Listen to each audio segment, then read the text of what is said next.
ഇന്നത്തെ യാത്ര ഉണ്ടല്ലോ ഇവളുടെ ഇൻചാർജിനെ കാണാൻ വേണ്ടിയാണ്. ഇൻചാർജ് കുറേ ദിവസം ഇവിടെ കാണണം. പുള്ളിക്കാരി ഇപ്പോൾ മെഡിക്കൽ ലീവിലാണ്. അപ്പം ഇവിടെ കാണണമെന്ന് ഭയങ്കര ആഗ്രഹം പറഞ്ഞു. ഇറങ്ങുമ്പോൾ പറയണം. അപ്പം ഇന്ന് എനിക്ക് അവസരം കിട്ടിയത്. അപ്പോൾ പുള്ളിക്കാരി കാണാൻ വേണ്ടി പോകാം കേട്ടോ. അപ്പോൾ പുള്ളിക്കാരിക്ക് ഇന്തോനേഷ്യൻ ഫുഡ് എന്ന് പറഞ്ഞാൽ നമ്മുടെ ഇന്ത്യൻ ഫുഡ് ഭയങ്കര ഇഷ്ടമാണ്. അപ്പോൾ ഞങ്ങൾ കുറച്ച് പഴംപൊരി അതുപോലെ തന്നെ കട്ട്ലേറ്റും ഒക്കെ ഉണ്ടാക്കിയേക്കുന്നത് കൊടുക്കാൻ വേണ്ടി. കട്ട്ലേറ്റ് അമ്മച്ചിക്ക് ഓൾറെഡി ഭയങ്കര ഇഷ്ടമുള്ള സംഭവമാണ്. അമ്മ എന്നാ കഴിക്കുക? അമ്മയല്ല, കട്ട്ലേറ്റ്. എന്നാ അങ്ങനെ ഉണ്ടല്ലോ അവരുടെ വീട്ടിലെത്തിയ ഗർഡ മുള്ളർ ഉണ്ട് അവരുടെ പേര്. ഇതാണ് അവരുടെ വീട്. മനോഹരമായൊരു വീട്. കണ്ട പാടെയുണ്ടല്ലോ ഗർഡ ഓടി വന്ന് അനുവിനെ കെട്ടിപ്പിടിച്ച് ഉമ്മയൊക്കെ കൊടുത്തിട്ടോ. ഭയങ്കര സന്തോഷമായിരുന്നു. അനു എന്ന് പറഞ്ഞാൽ പിള്ളേർക്ക് ഭയങ്കര കാര്യമാണ്. എല്ലാ ദിവസവും മെസ്സേജ് അയക്കും. എന്തെങ്കിലും ആവശ്യമുണ്ടെങ്കിൽ പറയണം, എന്തെങ്കിലും സഹായം വേണമെങ്കിൽ പറയണം, ഞാനുണ്ട് കൂടെ എന്നൊക്കെ പറഞ്ഞിട്ട് ഭയങ്കര കാര്യമാണ്. അതിമനോഹരമായൊരു വീട്. അതിലും മനോഹരമായി എനിക്ക് തോന്നിയിട്ടുണ്ടല്ലോ അവരുടെ ഗാർഡൻ ആയിരുന്നു കേട്ടോ. ആ ഗാർഡനിൽ ഇല്ലാത്തതായിട്ട് ഒന്നുമില്ല. ആപ്പിള്, മുന്തിരി, സ്ട്രോബെറി, പിയർ, കുറേ തരത്തിലുള്ള ഫ്രൂട്ട്സുകൾ, അങ്ങനെ എല്ലാം കൊണ്ടും അതിമനോഹരമായൊരു ഗാർഡന്. കിവി, അങ്ങനെ അമ്മച്ചി എന്നെ എല്ലാം കൊണ്ട് കാണിച്ചു. എല്ലാം ടേസ്റ്റ് ചെയ്യാൻ വേണ്ടി പറിക്കാൻ വേണ്ടി പറഞ്ഞു. പറിച്ച് കഴിപ്പിച്ചു. അങ്ങനെ എന്ത് വേണമെങ്കിലും പറിച്ചു കൊടുക്കാനോട് പറഞ്ഞ് മെലണും. അങ്ങനെ ഭയങ്കര മനോഹരമായൊരു ഗാർഡൻ ആയിരുന്നു.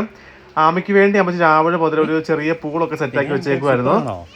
അതിനകത്ത് വെള്ളമൊക്കെ നിറച്ച് അതിനകത്ത് ആമി വന്ന ഉടുപ്പ് കൂടി അതിനകത്ത് കളിക്കാൻ വേണ്ടി തുടങ്ങി കേട്ടോ.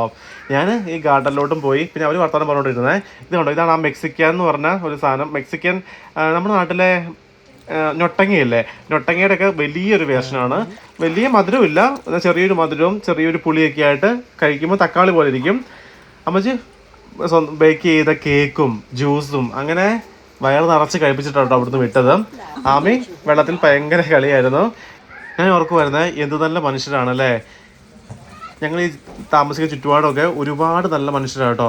കാരണം അനു ആയിരുന്നു ഈ ഹോസ്പിറ്റലിലെ ആദ്യത്തെ ഇന്ത്യയിൽ നിന്നുള്ള നേഴ്സ്, മലയാളി.